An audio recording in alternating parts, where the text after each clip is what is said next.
everybody, welcome back. This is Miss Faye, and this is my world. Today's topic is when your baby daddy is in prison. Your baby daddy is in prison. Before we get started, I'd like to say welcome. Welcome to the channel. Welcome to all the new viewers, the new subscribers, and welcome to you who have been with me from the beginning. I really appreciate you. Now we have a letter. Let's dive right into this letter and see what she says. And she entitles her letter, Jailbird Daddy. Okay. I am seeking advice regarding the father of my 12-year-old daughter. In 2018, he was babysitting his girlfriend's daughter, who was 1 year old, and while in his care, the little baby ended up dead. Before this happened, I would never let my daughter go with him anywhere. I would let him come visit her at my house because I didn't trust him due to one situation that happened when she was 6 months old. I allowed her to go with him, and I went to where he had her, and it was disgusting, with roaches everywhere. So that night, I snatched her up and left and never allowed her to be with him alone again. She was 5 years old when he committed the crime. He and I didn't have a relationship because I realized he was not a man, but a boy. And I gave myself grace because I was grieving over my sister being murdered. So I said I was going to have a baby to replace the love of my sister. After I was pregnant, I immediately hated my decision and planned for an abortion, but obviously I didn't follow through with it. Here we are today, and my daughter does not want to talk to her dad. I have forced her to in the past. Why? Why is it important to you that she knows her dad? All right, let's go on. And she was so uncomfortable. So I decided when he did what he did, he forfeited the opportunity of fatherhood. Well, you know what? He is not a model father anyway. You see, it's more to fatherhood than just fathering a child. That doesn't mean that you're a father. It just means that you are a sperm donor. He never was a father, just a sperm donor. That's all he was and is. He calls me repeatedly to the point that I think it's harassment, and I block the prison calls. Now he calls through other people who he calls brother and sister, but I don't know them, and I don't care to. They are all lowlives and can't think of any reason why I should talk on the phone to him, because whether my daughter is good or bad, what can he do? Nothing. Nothing at all. You know, you weren't married to him or anything, so he can't do anything. But think about it. You've been accepting his calls, which means that you have been paying to talk to him. Why? Why are you accepting his calls? Are you hoping that maybe there's some sort of relationship when he gets out of prison? Or you feel attached to him because he is the father of your child. He fathered your child. He's not a father, but, he fathered the child. Either way, it's a bad idea. I always tell his friends that my daughter is fine and an honor roll student and very respectful and responsible. Other than what do we have to talk about? And I always ask her if she wants to talk to him. And she always says no. Well, you know what? Why are you still talking to him? That's my question. You know, The daughter, she's already, she didn't want to be with him. If he, all right, let's look at this. If you believe that this man committed this crime with this other baby, why in the heck would you want him to be around your daughter or to even speak to your daughter? Why would you invite this evil into your life? Now, I realize that, some folks go to prison and they are falsely accused. I do know there's probably plenty of them in there that's been falsely accused, and, they just have to do that time. But from your letter, it sounds like you believe he did it. And then my question to you is, why are you still accepting his calls? Why do you care if he tries to reach out to your daughter? And the thing about it, you didn't say it in the letter. He's even calling to reach out to the daughter. He's probably calling you to send money to him and to keep in contact with you. That's usually when prisoners call you. So you can send them some money. You address this letter to talk about your daughter, but I think it's more about you, because the daughter's already said she doesn't want to be bothered with it. Am I being mean because I would rather he never calls again, or I refuse to answer calls for the next 10 to 25 years? Are you joking me? He was sent to prison. He'll be in there another 10 to 25 years.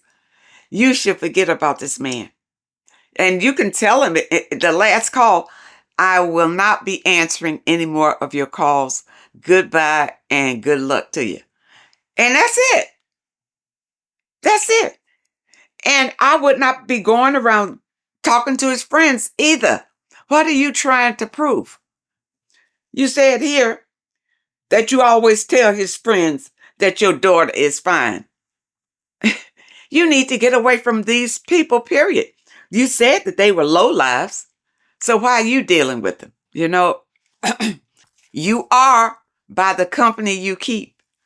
So you don't want to keep this kind of company, because you will be classified as a lowlife yourself. All right? You and your daughter need to go on with your lives, and it seems like your daughter has. Why would you want to drag her into this mess? I hate talking on the phone to anyone, and especially him, honestly. Well, stop answering the calls. What is the phone just running over there to your ear? Number one, he can't call you without you knowing, because the thing about it is, if he calls somebody else and they call you, well, you know their number. Don't answer. Anytime he calls you, it's through the prison system. Say no, or just hang up. You don't have to take his calls.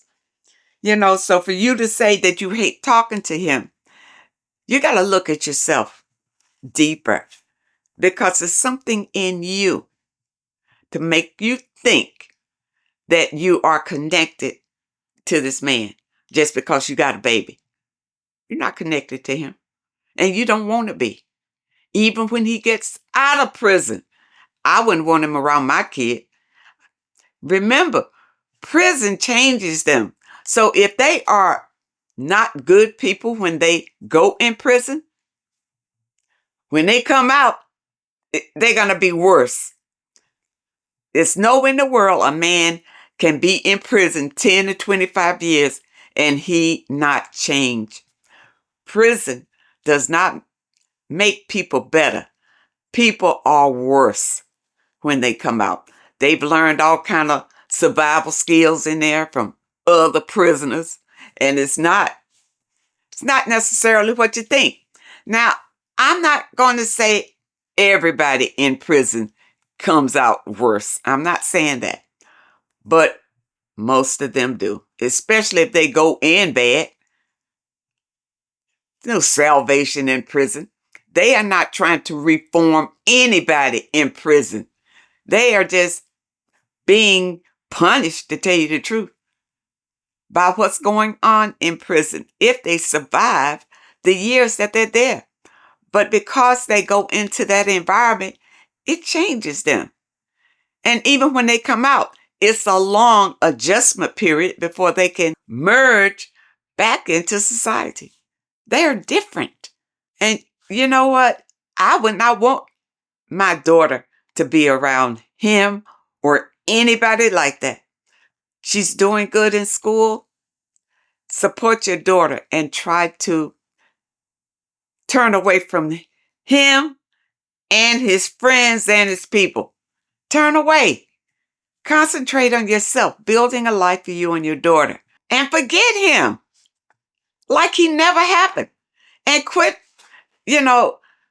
addressing him your baby father. He a sperm donor. He's never been a father to your baby. Ever. And he never will be, ladies. So that's your mindset. He's the father, so he got rights to see his daughter and all that kind of stuff. No. He's just a sperm donor. If he took care of her, supported her, and all of that, and then maybe he got in trouble, maybe he was falsely accused. Well, that's a different scenario. But just from your letter, he was taking care of another woman's 1-year-old, killed the baby, probably was shaking her, throwing her, violent temper, whatever. But anyway, the baby ended up dead under his care, and he's in prison. They found him guilty. Why would you want your daughter around him? Around him. Think about it, people. Think about it. If your man, your baby daddy, goes to prison, let it go. Let it go. He's going to a place that's full of demons. Full. And he could have an evil spirit himself. People walk away from these preconceived notions that if he fathered your child, then you are bonded to him because of the child. Forget it. Break the bond. You don't need to be bonded to somebody like that. You see, ladies, I know a lot of us were not raised with good fathers. So maybe we don't know what a father is, or what a father is supposed to be, or what it's like to have a father. A father, a loving father. Now, you may have just had a sperm donor too, and you don't know any better. But the thing about it is, just because a man implants a baby in you, he's just a sperm donor. That's it. Don't call him a father if he's not supporting that baby. How can he be a father? Not a parent at all. He's just a donor. Look at it like that. And you are not attached to him just because of the baby. And if he goes off, he's sent away to prison, forget him. Period. Forget him. And even if he's not sent off to prison, if he's not supporting his child, especially on his own, he wants to support the baby. Not the child support that had to run after him and make him pay and that kind of thing, but he wants to support his child.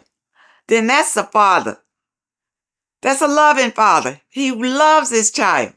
But these dudes that just put these babies in you and take off, run away, don't call them fathers. That's your baby daddy. And he's just a sperm donor. I hope that you understand the message today. And I really hope that it helps someone. Now, those of you who may have a question that you'd like for me to answer, my email address is in the description. And if you're looking for today's affirmation, the link is also in the description. I want to thank you so much for supporting this channel. Thank you for your comments and your letters, and a very special thank you to those that leave a donation. I really appreciate all of you. I wish you all the very best, and I really hope to see you next time.